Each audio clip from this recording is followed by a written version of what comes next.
যারা ঈমানদার তারা তাদের কল্ব প্রশান্ত করে একমাত্র আল্লাহর জিকির দ্বারা।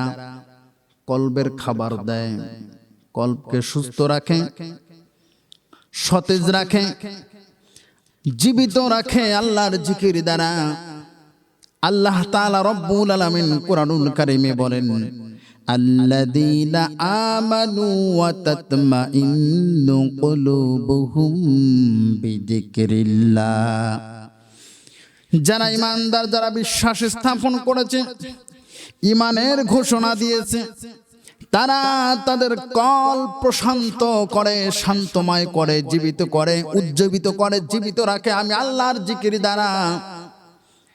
আর যারা তাদের কল্পকে প্রশান্ত করতে পারবে, নফসকে প্রশান্ত করতে পারবে, নফসে মুতমাইন্না তৈরি করতে পারবে, আল্লাহ তাআলা রব্বুল আলামিন তাদের ঠিকানা বানিয়ে দিয়েছেন জান্নাত। মহান রব্বুল আলামিন কোরআনুল কারীমে সূরা ফাজরের একেবারে শেষের আয়াতগুলোতে, শেষের 4টি আয়াতে বর্ণনা করেন, ইয়া আইয়াতুহান নাফসুল মুতমাইন্নাহ ইরজিই ইলা রাব্বিকি রাদিয়াতাম মারদিয়াহ ফাদখুলি ফি ইবাদি ওয়াদখুলি জান্নাতি। আল্লাহ তাআলা রব্বুল আলামিন কিয়ামতের দিবসে যারা নফসে মুতমাইন্না করতে পেরেছে আল্লাহর জিকির দ্বারা, কলবটাকে প্রশান্তময় করেছে, আল্লাহ সেই দিন ডাক দিয়ে বলবে, ও প্রশান্ত মন, প্রশান্ত হৃদয়, ইয়া আইয়াতুহান নাফসুল মুতমাইন্না ইরজিই ইলা রাব্বিকি রাদিয়াতাম মারদিয়া। তুমি তোমার রবের নিকটে ফিরে যাও সন্তুষ্ট চিত্তে, তোমার আল্লাহর সন্তুষ্ট নিয়ে সন্তুষ্ট চিত্তে তুমি ফিরে যাও। ফাদখুলি ফি ইবাদি ওয়াদখুলি জান্নাতি। আমার জান্নাতি মেহমানদের অন্তর্ভুক্ত হয়ে যাও, আমার জান্নাতি বান্দাদের তোমরা অন্তর্ভুক্ত হয়ে যাও। এজন্য সাহাবায়ে কেরাম শুধু তারা তাদের ব্যক্তিগত এবং পারিবারিক কাজেই ব্যস্ত ছিলেন তা নয়, আপনি আপনার ব্যক্তিগত জীবন, পারিবারিক জীবন, সর্বাঙ্গনে সর্বাবস্থা আল্লাহর জিকির করতে পারেন, আল্লাহর স্মরণ আপনি করতে পারেন। আর আল্লাহর স্মরণ, আল্লাহর জিকির যার ভিতরে থাকবে, ওই ব্যক্তির দ্বারা একটা কবিরা গুনাহ তো দূরের কথা, একটা সগীরা গুনাহ হওয়া সম্ভব নয়। এর পুরস্কার আমার আল্লাহ ঘোষণা করেছেন জান্নাত। ওয়াদখুলি জান্নাতি, আল্লাহ তাআলা রব্বুল আলামিনের পুরস্কার দিয়ে দিবেন জান্নাত। হযরত সাঈদ ইবনে জুবাইর রাদিয়াল্লাহু তাআলা আন থেকে বর্ণিত, তিনি বর্ণনা করেন, এই আয়াতের তাফসীরে আল্লামা ইমামউদ্দিন ইবনে কাসির রাহিমাহুল্লাহ তিনি তার বিখ্যাত কিতাব, বিখ্যাত তাফসীর গ্রন্থ তাফসীর ইবনে কাসির মধ্যে বর্ণনা করেন 18তম খণ্ডে।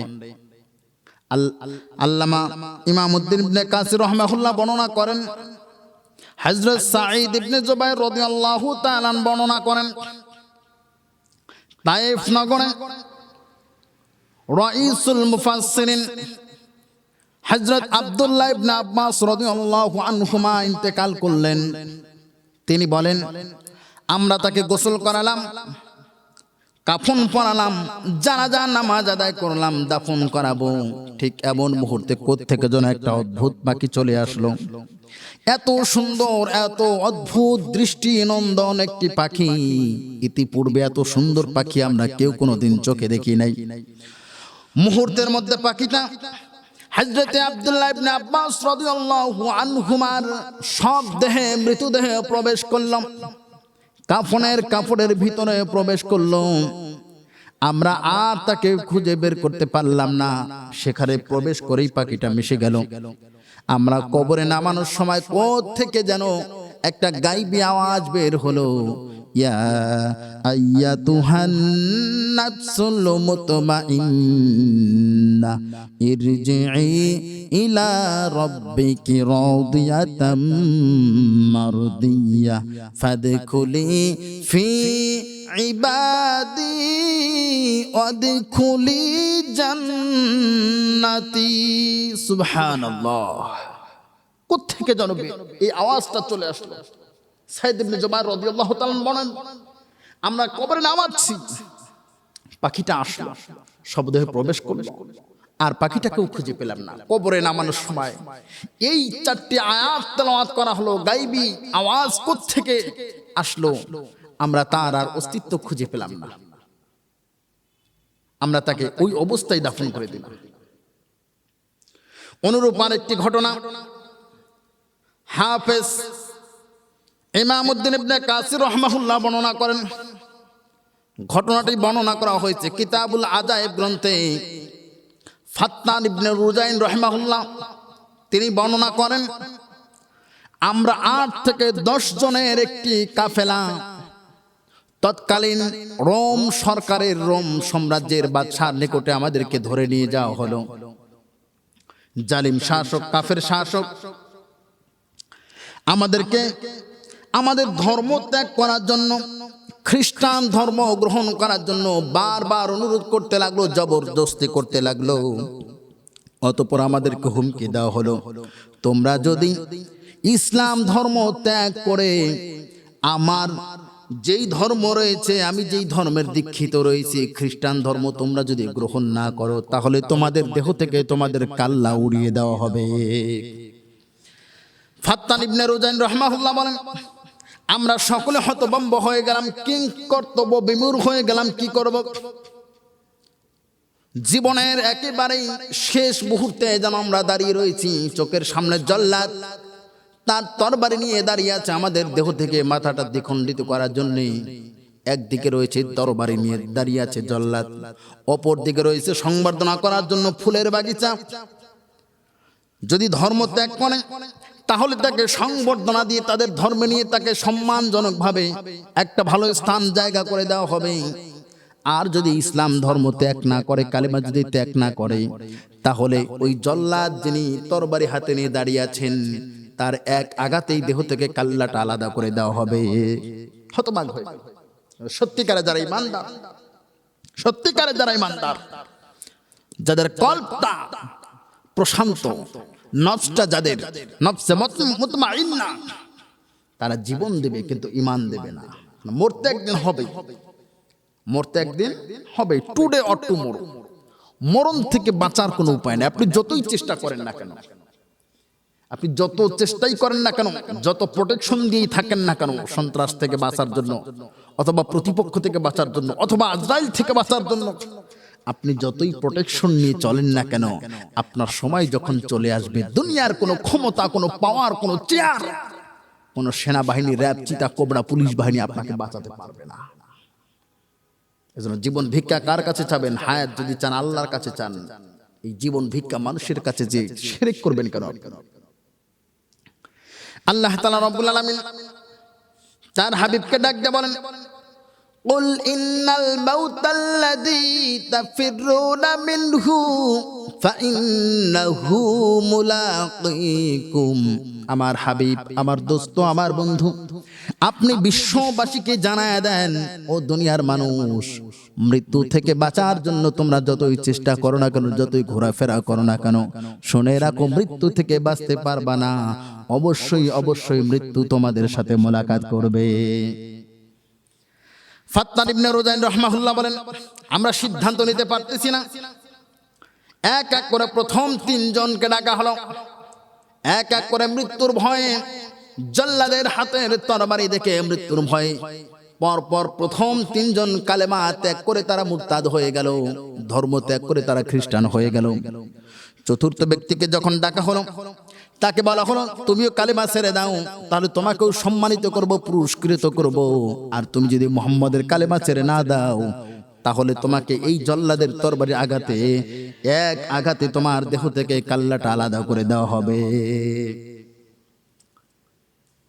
বর্ণনাকারী বলেন, চতুর্থ ব্যক্তি ডাক দেয়া বলে, বাদশাহ, কালিমা যখন পড়েছি, এই কালিমা শুধু এজন্য পড়ি নাই যে দুনিয়ার জমিনে সুখে শান্তিতে বসবাস করব।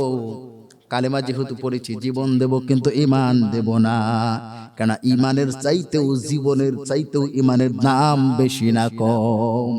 জীবনের চাইতে ঈমানের দাম বেশি। আপনি 500 বছর বাঁচলেন, ঈমান নাই না, আপনার দুনিয়াতে সম্মান আছে না আখিরাতে সম্মান আছে। দুনিয়াতে অপমানিত, আখিরাতে অপমানিত। যেমন ফিরাউন, যেমন নমরুদ, সাদ্দাত, কারুন, হারুন, এরা 1000 বছর বাঁচলেই বা কি লাভ? এজন্য জীবনের চাইতে ঈমানের দাম অনেক বেশি। আপনি 1 ঘন্টা বাঁচেন, 1 দিন বাঁচেন, 1 সপ্তাহ বাঁচেন, 1 সময় বাঁচেন, ঈমান নিয়ে যদি বাঁচতে পারেন, দুনিয়াতেও যেমন আপনি সম্মানিত, আখিরাতেও আল্লাহ তাআলা রব্বুল আলামিন আপনাকে করবেন সম্মানিত। আখিরাতেও আপনি সম্মানিত এবং সফল কাম, আল্লাহর দলের সদস্য হয়ে যাবেন। চতুর্থ ব্যক্তিকে যখন বলা হলো, চতুর্থ ব্যক্তি বলল জীবন দেব কিন্তু ঈমান দেব না। আপনি আমার জীবন নিতে পারেন, আমি ঈমানের উপরে অটল রয়েছি, ঈমানের উপরে অটল থাকব। আমার রগ জীবনের শেষ নিঃশ্বাস পর্যন্ত আমি আমার আল্লাহকে ডাকবো, আমার আল্লাহকেই স্মরণ করব। আল্লাহু আকবার। জালিম শাসকের নির্দেশে জাল্লাদ তার তরবারি দিয়ে এমন আঘাত করলো, দেহ থেকে কাল্লাটা আলাদা হয়ে গেল, মস্তক আলাদা হয়ে গেল।